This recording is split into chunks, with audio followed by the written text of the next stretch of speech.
আসসালামু আলাইকুম। আমি মিশর থেকে ইমরান বলছি।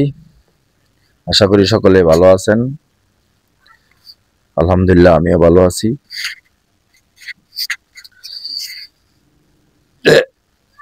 আজকে ভিডিও দেওয়া হয় না অনেক দিন ধরে।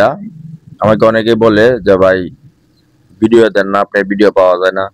আসলে ভিডিও করাটা তো পেশা না, এই জন্য ভিডিও দেওয়া হয় না। তো অনেকেই প্রশ্ন করতেছে মিশর খোলা আছে কিনা। ভাই মিশর সবসময় খোলা। মিশরে আপনি ট্যুরিস্ট ভিসায় আসা লাগে। এখানে ট্যুরিস্ট ভিসা কখনো বন্ধ হয় না, সবসময় খোলা থাকে।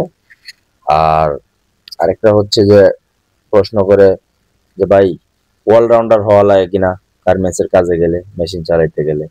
যেহেতু আমি হেল্পার নিয়ে আসি না, আর আপনার অন্য অন্য কাজে লোক নিয়ে আসি না, শুধু শুধু গার্মেন্টসের অপারেটর নিয়ে আসি। শুধু গার্মেন্টসের অপারেটর নিয়ে আমি কাজ করি। আমি ওই জায়জামালা যাইতে চাই না।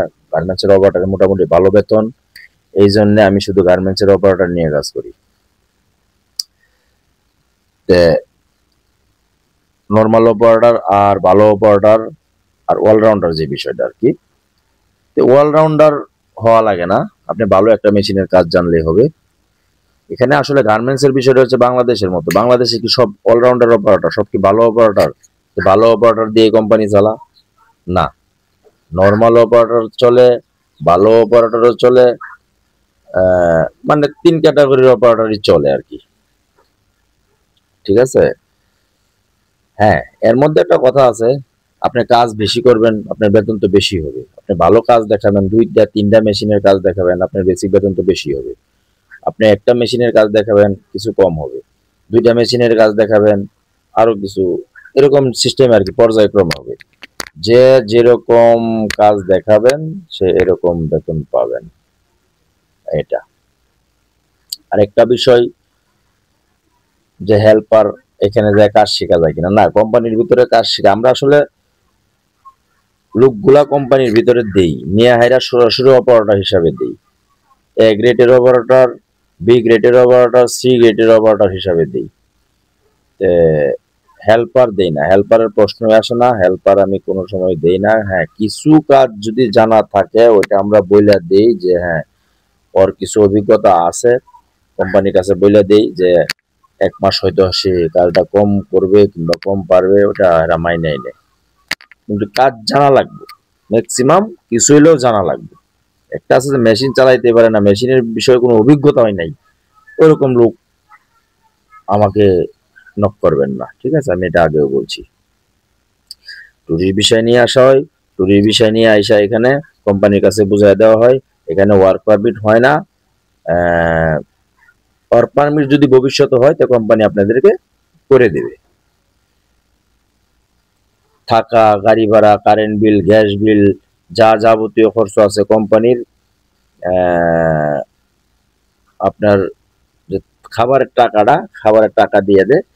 এর মধ্যে 20-25% কোম্পানি আছে যারা সম্পূর্ণ খাবার দেয়, আর বাকি কোম্পানিগুলো খাবারের টাকা দিয়ে দিবে আপনাকে, নিজেরা রান্না বান্না করে খেতে হবে। গ্যাস ট্যাস সব কোম্পানি দেয়। এটা বাজার সদাই করে ফ্রিজ দিবে, টেলিভিশন যা আছে যাবতীয় সব দিয়ে, আবার থাকার ভালো ব্যবস্থা দেয় কোম্পানি। আমার আরো অন্যান্য ভিডিও আছে, আপনারা দেখতে পারেন থাকার কিরকম সুযোগ সুবিধা দেয় কোম্পানি। ওই ভিডিওগুলো দেখতে পারবেন। আর এখানে আসতে বেশি সময় লাগে না, সর্বোচ্চ 1 মাস সময় লাগে। কোনো কোনো ক্ষেত্রে যদি একটু সময় লেগে যায়, সেটা আপনাদের বুঝতে হবে যে হইতে পারে টিকেটের সমস্যা কিংবা কোনো একটা সার্ভার ডাউন চলতেছে, ভিসা উড়াইতে একটু সময় লাগতেছে, এরকম সময় হইতেই পারে। বিদেশের বিষয় আপনারা 100% গ্যারেন্টি দিয়ে কেউ নিয়ে আসতে পারবে না। 1 মাসের ভিতরে নিয়ে আসার চেষ্টা করি আমরা, এইটাই আর কি। আর বেতনের বিষয়টা হচ্ছে আপনার কাজ মোটামুটি পারলে $300 হবে, যদি একটু বেশি পারেন 350 হবে, তার চাইতে বেশি পারেন বাড়বে। এরকম পর্যায়ক্রমে বেতন বাড়ে, বেসিক বেতন আর কি। $300, সর্বনিম্ন $300, $300 হইতেছে বাংলার 35 থেকে 36 হাজার টাকা।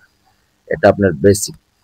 আর যদি মনে করেন ভালো কাজ জানেন, যেরকম $320 ধরলেও, 20-30-25 ডলার ধরলেও আপনার হয়ে যেতেছে বাংলার 40 হাজার টাকা বেসিক। মোটামুটি খারাপ না, ভালোই। ঠিক আছে, আশা করি সকলে বুঝতে পারছেন। আমার জন্য দোয়া করবেন, আমরা আপনার জন্য দোয়া করি, আপনাদের জন্য দোয়া করি। আসসালামু আলাইকুম।